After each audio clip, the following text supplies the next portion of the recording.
I always tell people that you should try to live your life like a beautiful story, okay?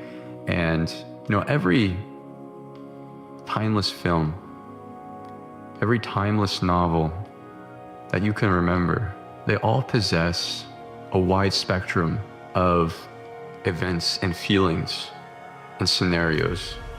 And they make us feel every type of human emotion.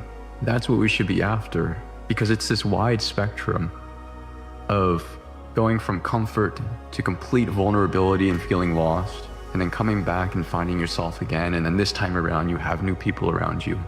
You have newfound values, you have newfound experience. It's these types of patterns and phases and character development is really what it is that make a story great. If you have a certain level of resilience, if you have a certain level of commitment, you have a certain level of discipline, and you tell yourself, this may get hard, it may get hot, but I'm not turning back around. Eventually, what's going to happen is your capacity is going to expand, and then that thing that was uncomfortable becomes just a little bit more comfortable. And then here's what's going to happen. There's a little thing that we call empowerment. You're going to start to empower yourself, because now the version of you who started this trek, who started this journey, it's not, when you get to the end, you're not the same person. So you're going to look at yourself a little bit differently. You're going to feel better about yourself. You're going to say, well, if I made it through that, I can make it through anything. And then here's what comes with that. Peace. But it's a lot harder to get 2 years down the road and realize that you never hit your goals, that you didn't achieve your dreams. And you know what's even harder is when you realize that those dreams were not really out of your reach. It was totally possible to achieve them, but you didn't make the right choices day in and day out. Decide what your goal is and commit to making the right choices, even if they're hard, that will get you closer to your goal every single day. We gave meanings to the experiences of our life, or other people gave meanings to the experiences that we were having. What you believe will dictate your thoughts on a moment-by-moment basis. And then that emotion then dictates what actions you do or do not take. And they're always aligned, right? Your beliefs dictate your thoughts, dictate your emotions, dictate your actions, which produce your results. And your results, when you look at them, then just reinforce the original belief.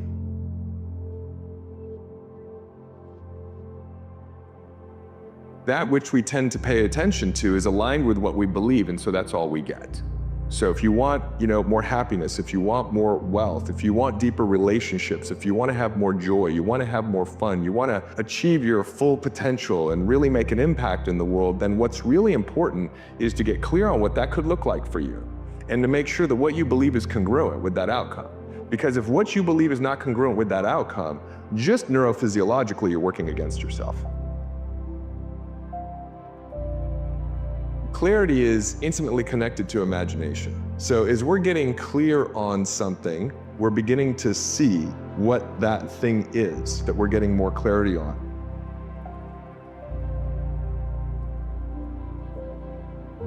If you're willing to invest time in getting clearer around something or imagining, you build neural networks that represent the memory of an experience that has not happened yet. Step away from that fear and begin to see that there's wonder and beauty and opportunity all around. It begins to activate the part of your brain that's full of imagination, creativity, and beauty. We are meaning machines. We not only give meaning to meaningless things, we make meaningful things meaningless. But the moment your mind is under the law of generosity, growth, development, unfolding, giving, compassion, kindness, radiance, the moment that happens, you come under the right use of the law. The moment you realize you're here to give something, then all thoughts of not enoughness and lack, limitation, fear, doubt, worry, and separation begin to dissolve. And your premise every single day of your life is, I am, and I've got it all. I am, I've got it all. Your destiny begins to unfold, because you're not here to get from the world. You're not here to get, you are here to let and walk in that awareness even before it manifests, even before you can see it.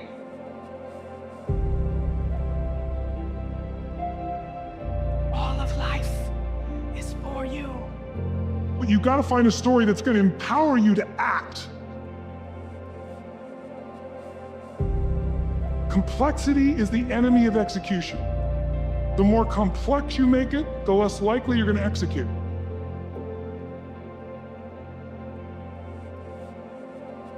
If you're creative enough, can you find the answer? Yes or no? If you're determined enough, can you find the breakthrough? Yes or no? If you're passionate, loving enough, can you get someone to help you? Yes or no? If there's no way that you're committed, can you find the money, even if you don't have it? Yes or no?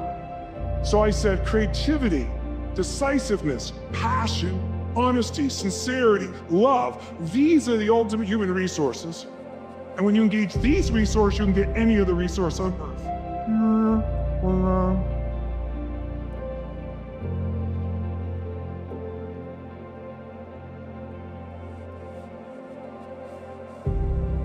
Hey man, lately I've been in a funk.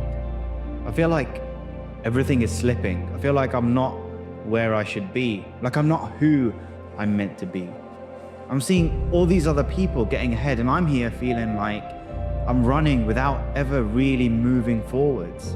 I'm on this continuous conveyor belt, stuck in no man's land, stuck in limbo. And I'm tired. This isn't where I was meant to be or who I was supposed to be. And the deepest feeling that I have is, why?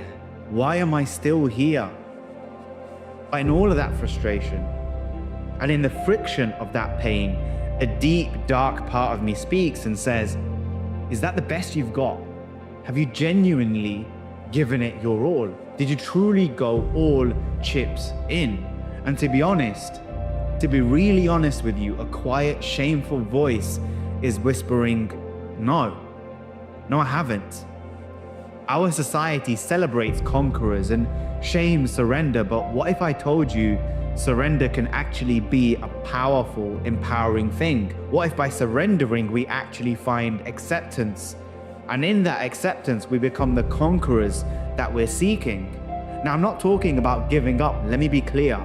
I'm talking about the kind of surrender that is about surrendering to the process, surrendering to the work, the art of being studious.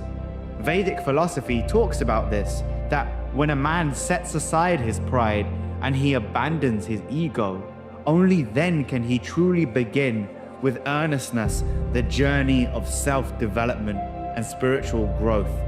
In other words, when you reach your lowest point, we become opened to the greatest change. I'm not surprised that I am where I am, and you shouldn't be surprised you're getting the results you're getting, because what worked for you then, it's not going to work for you now.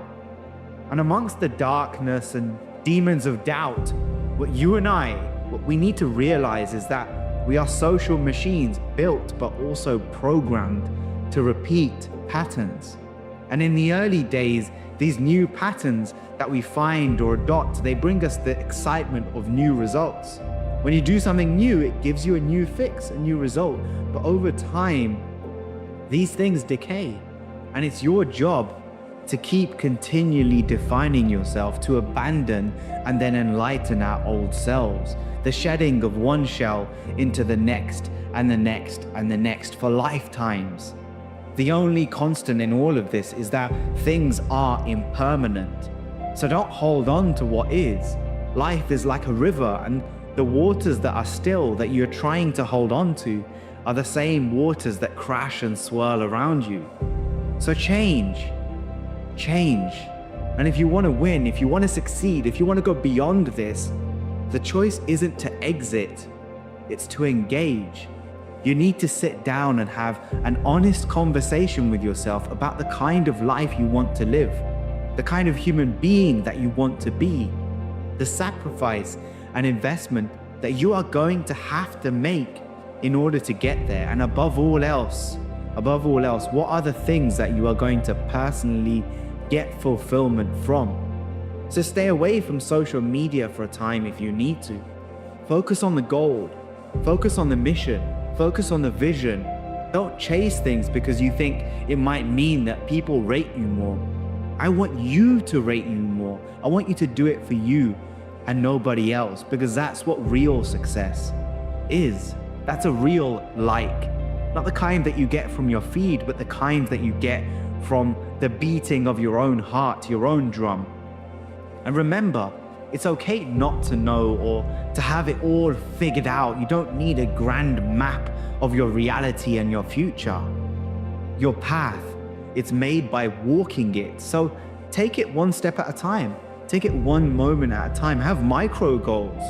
Sometimes in life, you can't see the light at the end of the tunnel, but you just gotta keep moving forward, and I promise you, you will come to a better place. Self-mastery. Power begins from within. If you're aware of who you are, if you're aware of what you're good at, what you're not good at, if you're able to see how emotions kind of govern your life, if you can learn what your weaknesses are and how to control them, you can't ever get complete control, but awareness is almost enough. Slowly through this process of knowing who you are and understanding other people and how they operate so you don't make stupid mistakes in life, you can increase that little tiny margin more and more and more, and you will be a person of power. We're trying so hard in our lives to fit in. We try to fit into certain groups, certain frats, certain sororities, among certain friends. Yet the people we idolize are the ones that stand out. But when you're prepared, there is no fear. There is no fear of failure. Because even if you've walked out of something and you feel like you failed at it, your preparation is so strong that you're gonna take that failure and turn it into the outcome you desire. And most people stop at failure. We've all failed at things. I'm gonna continue to fail at stuff. It's the most powerful tool you can use, but it all depends on how you use it. A scalpel in the hands of an individual, it can do unbelievable damage. In the hands of a professional, of a doctor, it saves lives. So it's the same thing with failure. It's how you use it. It's that drive inside of you. It's what we talk about, the dark side. The dark side is filled with failure, but it's the fuel that burns you like something that's never burned inside you before. And on some days, you gotta just listen to your soul. And you gotta say, I'm gonna leap, I'm gonna get to the edge. Most people are at the edge, and you're standing at the edge, and you're watching everyone else fly. That's Pimp My Ride, Watch My Crib, all this stuff. Watching people's lives on Facebook. You're at the edge, watching someone else live, wondering what it's gonna be like when you jump without ever jumping. And I'm just here to tell you, jump. Because only three things can happen. You're either gonna jump and fly, or you're gonna jump and fall on something soft, or you're gonna fall down hard. Either way, you're gonna get back up. You already know you got what it takes to get back up. Your greatest fear is not that you will fall.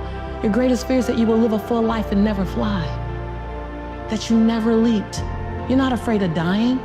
You're afraid of dying before the world sees who you really are, before they really get your fingerprint, before they really get your contribution, before they really feel you. That's what you don't want to happen. You don't want to leave this place without us knowing you were here. There's a process. The process begins by first knowing what you really love. And believe me, a lot of people have no self-awareness. They don't even really know what it is that they were meant to do in life. They loved music when they were a kid, but then they got into law or whatever because of their parents, and then they don't know who they are anymore. Well, do I really like music? You got to go through that process first of figuring out what it is that really connects to you in a deep, visceral way, what you loved when you were a kid, what still excites you. Once you go through that and you understand it and you've got some clarity about it, okay, how do I incorporate that in my life?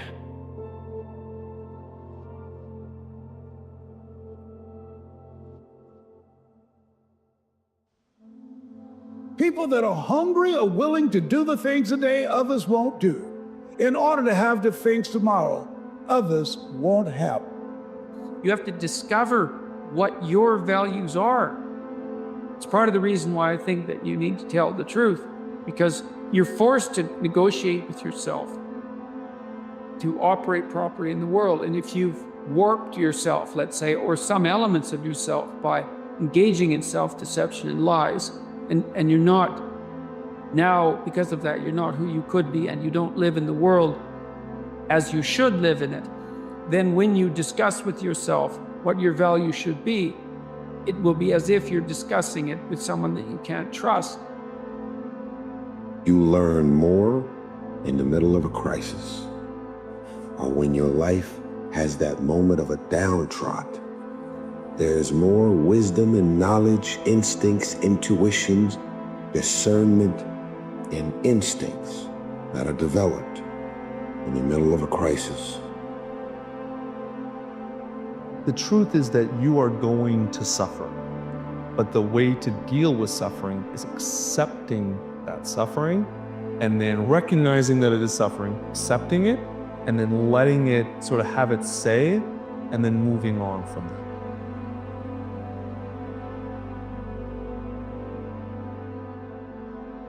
All of the power that you have and all the strength that you have and all the ideas that you have are born in your uniqueness. What makes you unique is what makes you special. You spend your whole life trying to conform, trying to be whatever somebody else thinks you should be, or fit into a mold or fit into a system, and you dull down your specialness, then you're dulling down all of your ability to change the world. So I think that it's very, very important that people have an opportunity to be the best of themselves that they can be.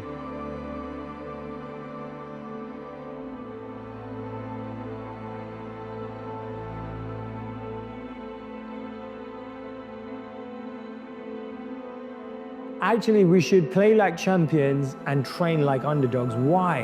Because the underdog works in a way not worrying about what anybody else thinks or believes. That gives you an edge. It gives you a phenomenal advantage when you're not actually worried about what will people say. When you're not concerned by, am I going to fail? Am I going to look worse? See, when we become successful, even as underdogs, if we've risen to success, the biggest enemy of that success is not reconnecting to that feeling of an underdog. So no matter how much success you've achieved, always remind yourself the mindset of an underdog is the mindset that nurtures talent, that nurtures success, that harnesses your true potential.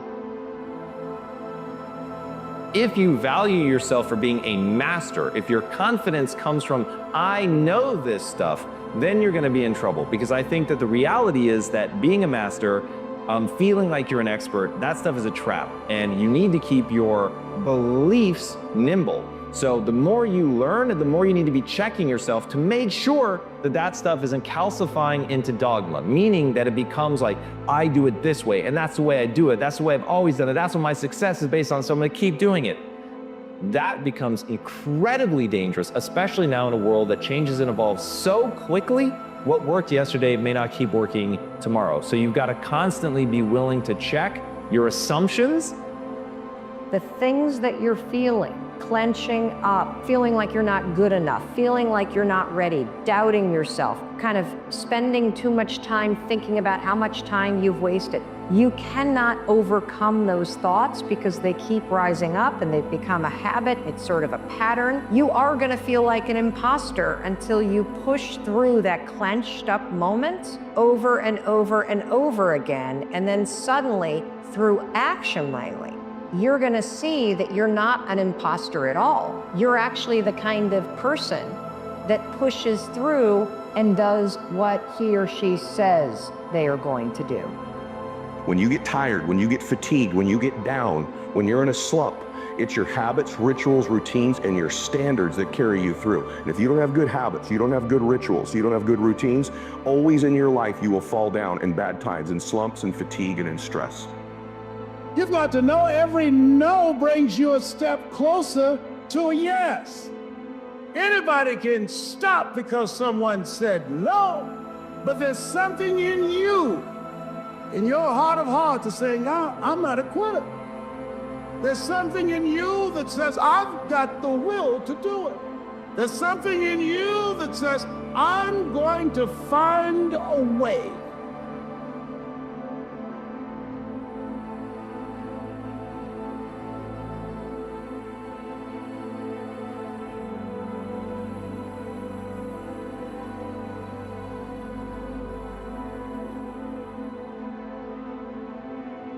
You can't straighten yourself out merely as a consequence of hope. Let's say you lay out a vision for the future and you think about what your life would be, what you'd like your life to be like. And then that makes you hopeful and it motivates you because it gives you something worthwhile and higher order to work for, right? And that's useful. That's positive emotion working for you, because positive emotion is experienced in relationship to goals. But it's not as useful as also being chased by something you're terrified by.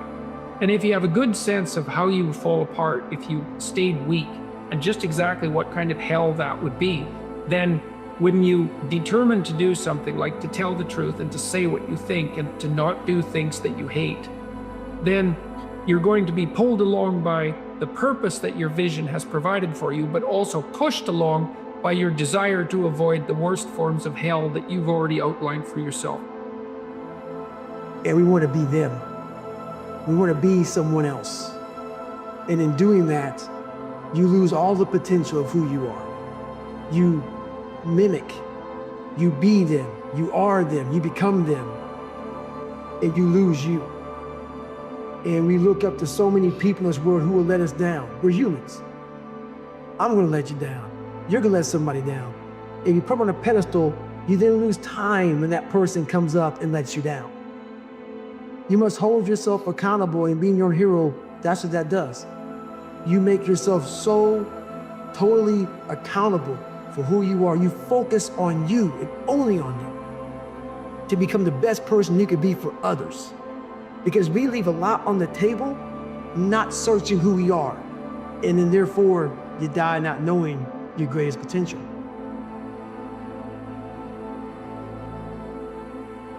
So you want to be normal.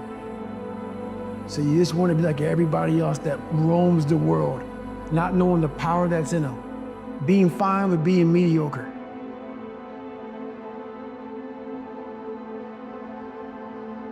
Your dreams are the most powerful thing. Without a dream, there's, again, no point in being here.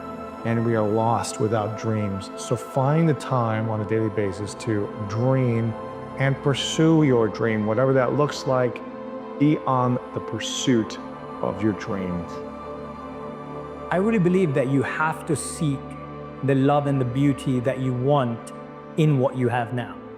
Because that way you're training yourself to extract meaning right now, which means in the short term, if you can fill that role with meaning and your true passion and what's coming from you, then that's going to lead you to discovering the power of it.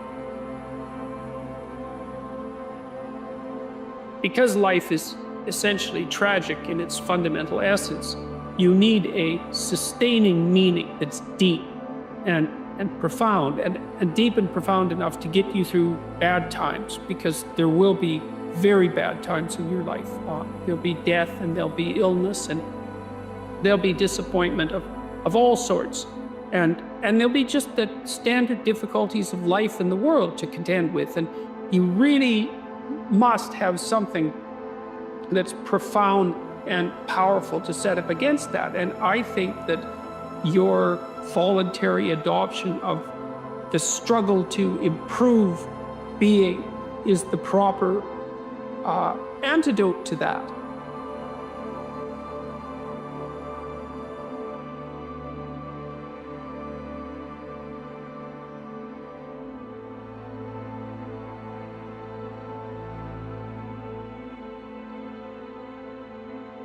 Have to understand the fundamental truth of this life. You can always make a different decision, which will lead to a different outcome. Success is not how much money or how much power you have. Success is how well do you do what you do when no one else is looking and keep on doing it. Successful people do all the things that successful people don't want to do. So you've got to be realistically humble. You've got to be ambitious enough in your goals so that you're pursuing something that you regard as truly meaningful and worthwhile. So you want your goals to be of sufficient nobility so that you can live with yourself properly if you're pursuing them, but you want them to be small enough so that you have a reasonable probability of implementing them. Life outside of that one area, most of us, we're worried about suffering. We're afraid of it. When we're suffering and sacrificing, we wonder whether it's worth it. We wonder whether we're supposed to. We wonder whether sacrifice or setbacks or suffering is a sign it's not our real dream, don't we? And your body is a metaphor for the rest of your life, but the rest of our life, every time we sweat, every time we sacrifice, every time we suffer, we don't do what we do at the gym. We start saying, well, wait a minute, maybe I'm not supposed to be doing this. Maybe I'm not cut out. Maybe it's not my destiny. Maybe I just can't do it.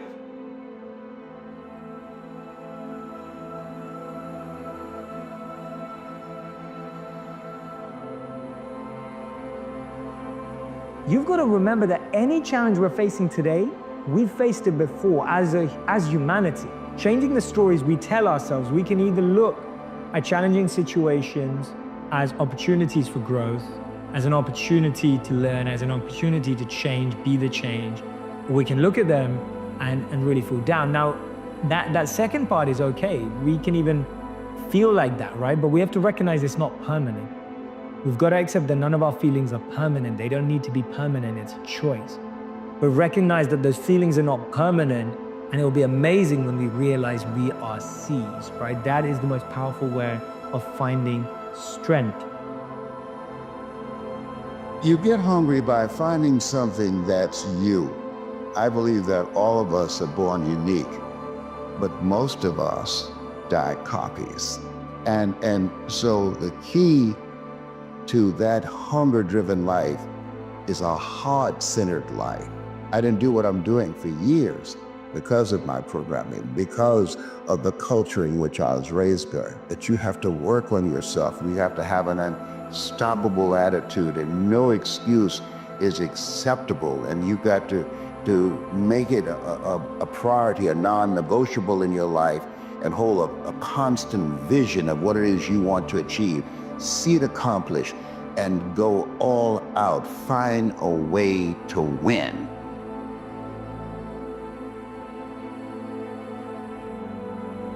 They're always up and down. It's like your energy levels will go up and down and you'll be exhausted. Everything is tied around a story of this is bad, this is wrong, I'm in a bad place, I'm messing up, I'm going broke.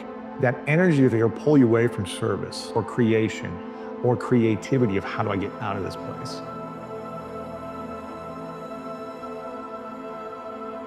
Assuming that you have a certain intrinsic value, it's necessary for that value to manifest itself, for you to push yourself against the world, to challenge yourself. Otherwise, what you're capable of won't manifest itself. It has to be developed. It has to be called forth by necessity, right? You have to pick a hard problem and try to solve it and push yourself against it and you have to try to do that truthfully and responsibly in order for what it is that you're intrinsically capable of and composed of to come to the forefront. Encourage people to be responsible for themselves and for other people, and also to point out that you have a moral responsibility to do so for yourself just as you do for others. There's a gap between the world and the things that trigger you and your response. And your entire life is that gap.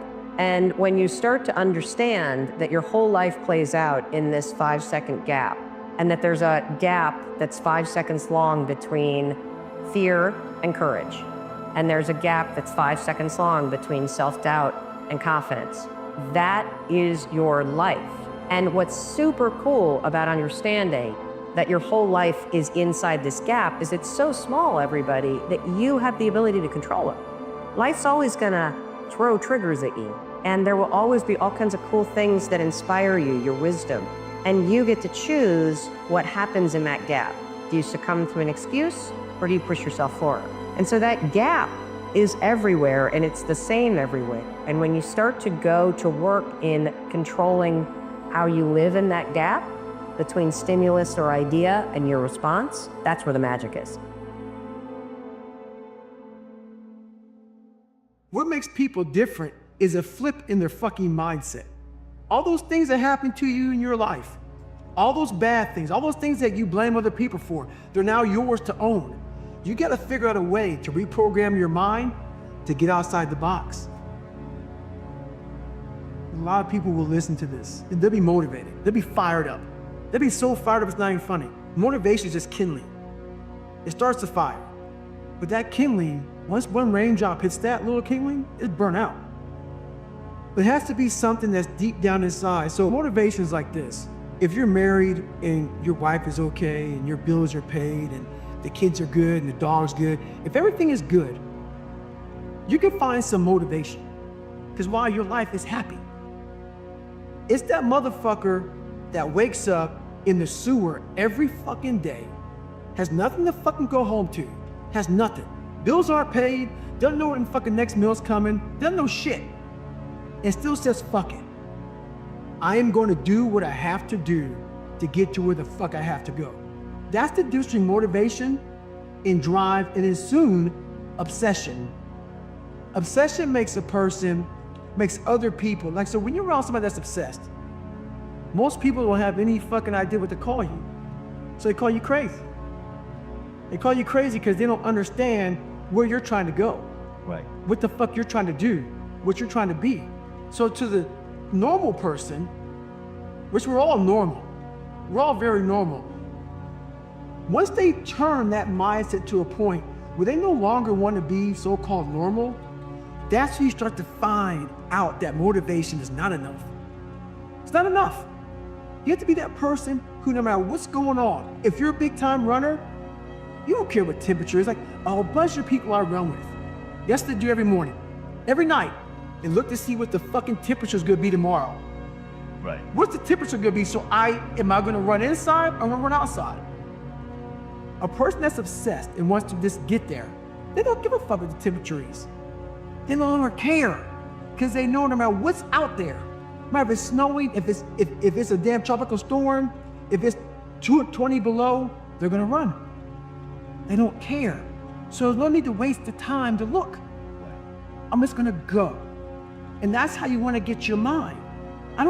It doesn't matter what the fuck's out there, what's in front of me. Because a motivated person is gonna look. Because that weather is gonna fucking change their motivation. Up or down. Oh, it's 70 and sunny. I'm motivated. Oh, it's 30 in a blizzard. Fuck that. I'm gonna go inside. An obsessed person doesn't care. They get the fucking job done. When I was in hell, I wasn't able to be in hell and be calm. Hell makes you anxious. Hell makes you want to get out of it. It's that person who has the ability to be in hell and think very calmly, very rationally about what the hell is going on. What's the truth? What's the reality? Why is my dad this way? Why are these kids calling me nigger? Why? You have to be able to piece people apart. Take it down, dissect it, and see what's going on. So back then, I didn't have those skills. I had no skills. All I saw was a whole bunch of kids like me, but I no longer saw that. All I saw was the spray painting on my car, me being called nigger. That's all I saw. My lens was this big. It was very small fucking lens, where now my lens is huge. I see everybody for who they are and what they are. So that's the one thing that changed in me, was my reality. We always paint a fucked up reality that's not even true. It's reality what we think is true because our lives aren't what we want it to be. I realized that God wasn't gonna give me a get out of jail free card. And from the time I was born until the time I was 19 years old, my life had these hurdles. I constantly hit obstacles. Obstacle after obstacle after obstacle. And I had to figure out how to manage suffering, how to deal with it, because it would be part of my life forever. At least that's what I thought. So in order to deal with it, I had to be able to conquer it and overcome it and deal with it and know that in this suffering, there has to be some kind of growth. With every obstacle, I look at it as friction now. Without friction, there is no growth. You have to have friction in your life to grow. So I started looking at all these different things versus the woe is me mentality, like, oh my God, look at my life's so fucked up. I come from this fucked up family, I'm being beaten, I'm being abused mentally, physically. I started looking at it as the perfect trial ground. So I had to flip it upside down and say, okay, I'm suffering tremendously, mentally. Use this to your advantage versus your disadvantage. So that's what I did. Versus looking at it as like, oh my God, woe is me, I'm never gonna get out of here. I looked at it as, okay, hang on a second. If I can overcome this, if I can find some power in this, some way to get through this, that right there will be the fuel for the rest of my life. And so I found great strength in suffering. great strength in it because why? Through all of that, it started to callous my mind over the victim's mentality. You have to recognize what you've gone through. And that right there gave me pride. I realized that very few people could turn upside down what I did. I was able to turn upside down every negative thing in my life, everything, and use it for power. Because on the other end of suffering is greatness. It's not over here. So a whole bunch of us, we put ourselves in this great box. And in that box, there's no suffering in it. So what we do is we shelter ourselves from greatness. So for me, for instance, I was 300 damn pounds at one time in my life. Spray for cockroaches, made $1,000 a month. I was living in that box. I would sometimes look over the box and I saw hell, suffering, storms, avalanches, tornadoes. I don't want to go over there, but I knew if I can get through that shit mentally, on the other side was a 185-pound person who's a Navy SEAL, went through Ranger School. Only person to do this, only person to do that, only person to do this. But that's through all of that shit. All that shit I had to go through. So you peek over the box and you go back in and say, oh, I'm okay being 300 pounds, making $1,000 a month. I'm okay over here. Because that hurdle is suffering. It's suffering. And when you're willing to go past suffering and see that suffering is one of the best ways you can grow, that you can overcome, because you can suffer for the long term. You can suffer slowly, or you can go through pain and then experience what's on the other side. Yeah, on the other side is where you really start your journey. People think they start their journey because they're born. No, there's a lot of people in graves who have lived 100 years and never started their real journey. Your real journey starts when you go outside that box and you start climbing mountains. You start climbing mountains. And you think you're at the top of the mountain, you go down the other side of it, think, I'm here, and you look up, fuck, there's another fucking mountain. And it goes on, and it goes on, and it goes on. And just when you're getting ready to quit, you crest that final mountain, you get down and you look, and there you are. And it starts to make sense to you then. It doesn't make sense to you until you get outside that fucking box. I talk to so many fucking people, and what I say is not for everybody. So many people don't have any clue on what the fuck I'm saying because they're in this box, and it's their brain. The mind is a very powerful thing. It has a tactical advantage over you all the time. It knows your fears, it knows your insecurities, it knows where you don't want to go. So it will guide you away from that. And that's why the mind will always win it till you reprogram it. It will always win until you fucking reprogram it.